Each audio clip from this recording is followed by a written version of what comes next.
And my question is, what are some practical ways, stroke hacks, you use to keep yourself focused on iman and don't let the outer world influence you? This is a very good question, a very important question. What are the tips and ways to keep yourself focused on iman and to prevent yourself from these exterior worldly things? Number one, most important is salah. Salah is the programming towards righteousness. See to it that you offer 5 times salah every day in congregation in the mosque. Along with the 5 times salah in congregation in the mosque, preferably you also offer the tahajjud, the qiyamul layl. Get up in the last 1/3 of the night and pray as much as you can. If possible, pray for 2 hours. If not for 2 hours, at least 1 hour. If not 1 hour, at least half an hour. In the last 1/3. And pray to Allah subhanahu wa ta'ala in your sujood. The best time to pray to Allah subhanahu wa ta'ala is the last 1/3 of the night, and in your sujood, in qiyamul layl, in your night prayer. Besides this, offer your sunnat-e-muakkada, that is the 12 rakat of your sunnah.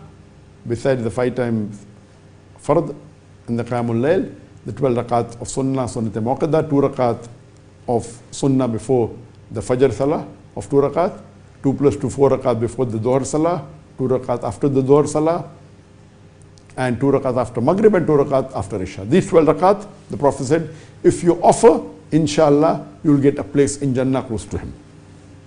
If you can offer sunnat-e-muakkada, so it's good, alhamdulillah. That is 10 rakah, 2 rakah after the dhuhr salah, 2 plus 2, 4 rakat before the asr, 2 rakat before the maghrib, 2 rakat before the isha. So if you offer the 17 rakat of faraid and the 11 rakah of qiyamul layl, 8 plus 3, that becomes 38, and 12 rakat of the sunnat-e-muakkada, that makes it 50, and the 10 rakat of ghair muakkada, 40, that makes it 50. So 17 plus 11 is 28, plus 12 becomes 40, then 10 rakat becomes 50, and 4 rakat salatul duha. It's very important. So if you offer these 54 rakat, that's very good. Most important is the fard and the qiyamul layl and sunnat-e-muakkada. That is 17 plus 11, 28 plus 12, 40. And the 4 rakat salatul duha. 44 are very important. If you can, 10 rakat salat to ghair muakkada, 10 rakat, then 54, that's the best. This will keep you on track, especially offer in congregation in the salah, the faraid, and inshallah that will keep you on track. There are various other things that you can do. You can recite the Quran every day, whether in your qiyam or whether otherwise, and read. If you know Arabic as a language, it is the best. If you don't, then read with the translation at least half an hour or 20 minutes. And when you read the Quran along with translation, inshallah, it benefits you a lot. And implement on the guidance that you get, it will keep you on the track. The third is fasting.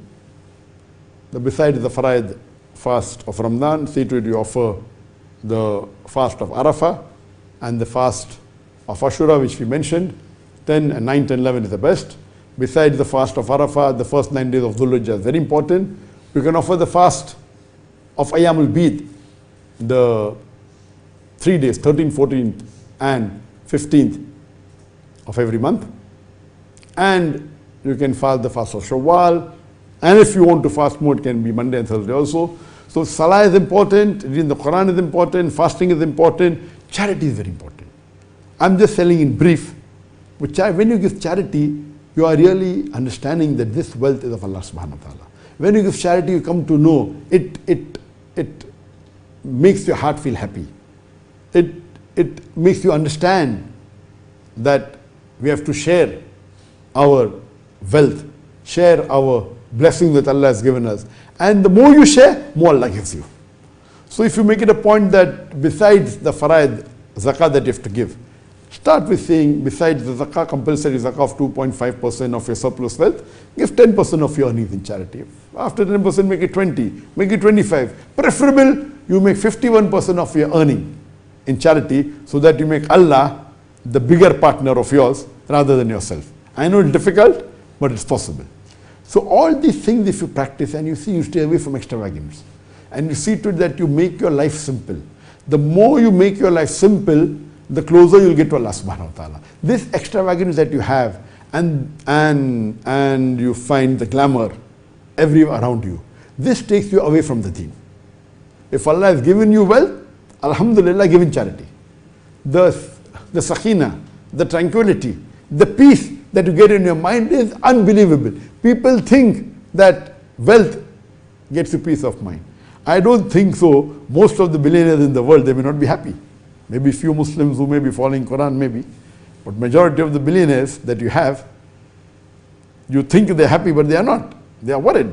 Wealth doesn't get you happiness. Salah gets you happiness. Reading the Quran gets you happiness. Your heart comes closer to Allah subhanahu wa ta'ala. You get the tranquility of your heart, the sakina. And when you help others. So these are few tips of how you keep yourself towards iman. You read the hadith, and you find in my lectures and my question answer session that I've given talks on how to do the good deeds that are there that will keep you closer to Allah subhanahu wa ta'ala. Hope that answers the question in brief.